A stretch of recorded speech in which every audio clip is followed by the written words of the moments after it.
बिस्मिल्लाहिर्रहमानिर्रहीम। अस्सलाम वालेकुम।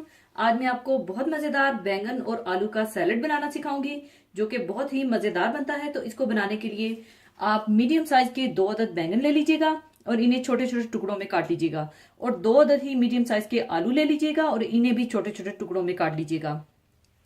और आधा किलो दही और नमक हस्बे जरूरत और 1 टेबल स्पून भुना हुआ साबुत सफेद जीरा और 1 टेबल स्पून ही फ्रेश कुटी हुई काली मिर्चें ले लीजिएगा। और तलने के लिए तेल चाहिए होगा। सबसे पहले आप तेल गर्म कर लीजिए और तेल में थोड़े थोड़े बैंगन डालकर फ्राई कर लीजिएगा यहां तक कि ये हल्के से सुनहरी माइल होने लगे। और फिर इन्हें निकाल लीजिएगा और सेम इसी तरह से आप आलूओं को भी फ्राई करके निकाल लीजिएगा।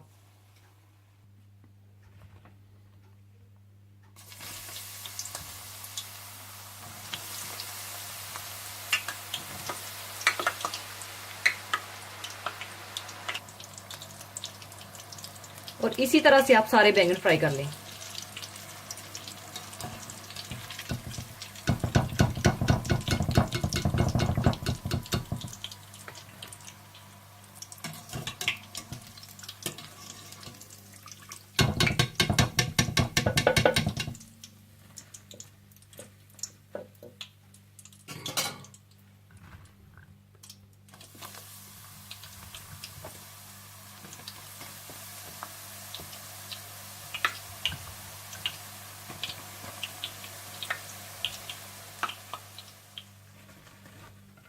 और इसी तरह से आप आलूओं को भी फ्राई कर लीजिएगा।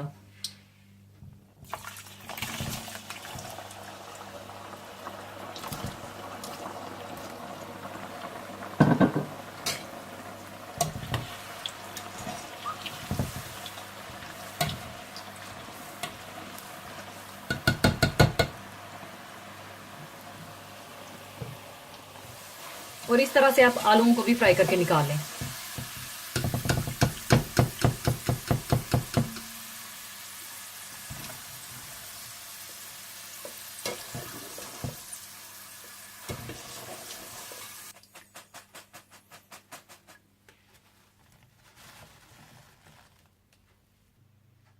इसके बाद आप एक बर्तन में दही डाल लें और इसमें आप डाल लें भुना हुआ जीरा, फ्रेश कुटी हुई काली मिर्चें और नमक डालकर अच्छी तरह से मिला लें।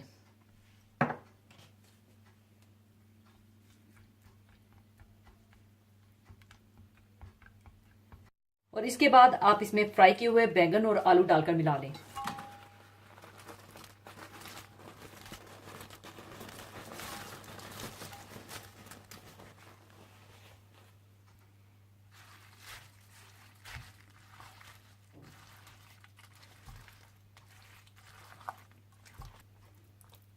इसके बाद अब इसे मैं दूसरे बर्तन में शिफ्ट कर लूंगी और फ्रिज में रखकर बिल्कुल ठंडा कर लूंगी।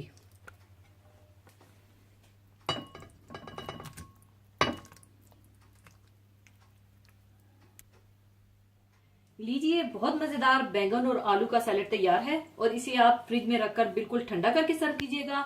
तो जरूर बनाइएगा। और जाने से पहले एक हदीसे पाक शेयर करना चाहूंगी। हदीसे पाक इस तरह से है। हजरत अबू हुरैरा रजी अल्लाह ताला अन्हो से रवायत है कि रसूलुल्लाह सल्लल्लाहु अलैहि वसल्लम ने इरशाद फरमाया, अल्लाह ताला तुम्हारे जिस्मों और तुम्हारी सूरतों को नहीं देखता बल्कि वो तुम्हारे दिलों और अमलों को देखता है। इंसान के तमाम अमाल का दारोमदार उसकी नीयत पर है। कोई अमल चाहे वो देखने में कितना ही नेक हो, इसका अजर आखिरत में सिर्फ इस सूरत में मिलेगा जबकि वो अल्लाह की रजा और खुशनुदी के लिए किया गया हो। और अगर वो अमल इखलासो नीयत से नहीं किया गया होगा तो आखिरत में इसकी कोई कीमत ना होगी और इसका वो अमल खोटा सिक्का करार पाएगा।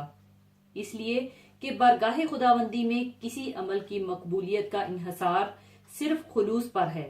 इसलिए हर नेक अमल में इसका एहतमाम जरूरी है और दिल को हर उस चीज से साफ रखना चाहिए जिससे वो अमल बर्बाद हो सकता है, जैसे रयाकारी और नमूद नुमाइश का जज्बा वगैरह। इस हदीस मुबारका से एक और हकीकत वाज़ेह होती है कि बेअक वक्त दिल और अमल दोनों की इस्लाह जरूरी है, क्योंकि एक की इस्लाह दूसरे की इस्लाह पर इन्हिसार करती है।